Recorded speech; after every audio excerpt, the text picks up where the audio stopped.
Padma Bhushan क्रांतीवीर doctor नागनाथांना Naikwadi हुतात्मा किसन आहेर सहकारी साखर कारखान्याची आज सकाळी 10 वाजता संचालक मंडळाची मीटिंग होती।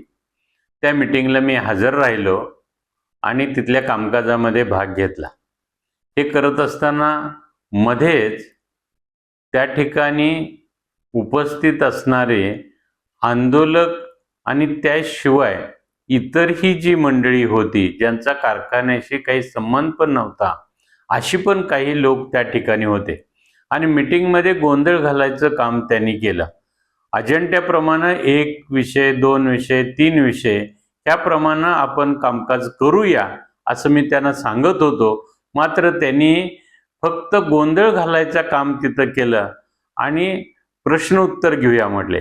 मी त्यांना हे सांगितलं की प्रश्नोत्तर जरूर घेऊया, पण अजेंड्यावरचे विषय संपूया आणि आयत्या वेळच्या विषयामध्ये सर्व प्रश्नांच्या सर्व शंकांचं निरसन करू आणि चर्चा करू।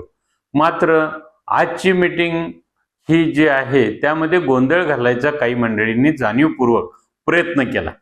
खरं अखेरीचे दिवस यायला लागल्यात, त्यामुळं कारखान्याचं तोडणी वाहतूक यंत्रणा तिचं कामकाज करणं, मशिनरीचं प्लांट मशिनरीचं ओव्हरऑइलिंग करणं, या गोष्टी सीझन सुरू करण्याच्या दृष्टीनं खूप महत्त्वाच्या आणि त्यासाठी त्या संचालक मंडळाच्या मीटिंगला मी हजर राहिलो होतो।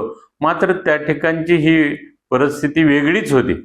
आंदोलक त्याचबरोबर इतर मंडळींनी संपूर्ण कारखान्याचं गेस्ट हाऊसचा हॉल आणि बाहेर सुद्धा इतस्तत होते, त्यातले बरेचसे लोक नवीन चेहऱ्याचे होते की ज्यांचा काही इथं कारखान्याशी संबंध पण नव्हता, असे पण बरेचसे त्यामध्ये होते।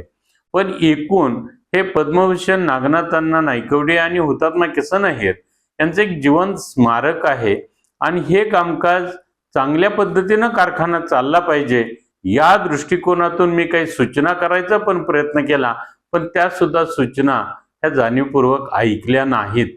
खरं आज ह्या कामकाजाच्या दृष्टिकोनातून पोलीस खात्याची पण काही स्टाफ त्या ठिकाणी हजर होता की या ठिकाणी शांततेत मीटिंग व्हावी म्हणून, पण त्या पोलिसांना सुद्धा मीटिंग हॉलमधनं त्यांच्यावरती दंडुकशाही करून त्यांना दमदाटी करून पोलिसांना बाहेर काढलं।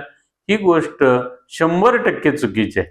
मात्र ह्या पद्धतीनं जर कामकाज करायचं म्हटलं तर शिक्षण आणि उद्योग समूह अडचणीत आल्याशिवाय राहणार नाही, म्हणून मी त्यांना सूचना करत होतो। एवढंच नव्हे तर बँकेच्या कामकाजावर सुद्धा याचा परिणाम झालाय, हे सुद्धा मी सांगायचा प्रयत्न करत होतो, पण ते ऐकलं जात नव्हतं। आज हुतात्मा कारखान्याची मासिक मीटिंग होती। व्हाईस चेअरमन यांच्या अध्यक्षतेखाली ही मासिक मीटिंग बोलवण्यात आली होती। मासिक मीटिंग चालू झाल्यानंतर चेअरमन यांनी स्वतःच्या रजेचा अर्ज दिलेला, तो सर्वांनी नामंजूर केला आणि त्यानंतर 5-10 मिनिटांनी चेअरमन आले। चेअरमन यांचं मत होतं की ह्या अजेंड्यावरचे जे विषय आहेत ते मीटिंगमध्ये घेऊया आणि त्यानंतर मी तुमचे जे काय असतील ते प्रश्नांची उत्तरं देतो। पण सभासदांनी त्यांना विरोध केला। सगळ्या रोषाला त्यांना सामोरे जावं लागलं। सभासदांचं एक म्हणणं होतं की तुम्ही पहिल्यांदा आमच्या प्रश्नांची उत्तरं द्या, त्यानंतर आपण मीटिंग चालू करूया।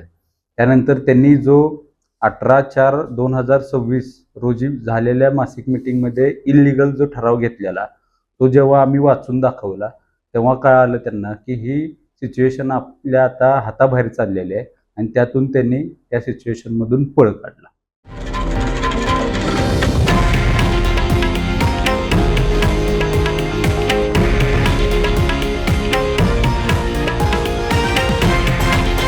हे आहे देशातील नंबर 1 न्यूज नेटवर्क आणि आपण पाहत आहात TV9 मराठी, एकमेव।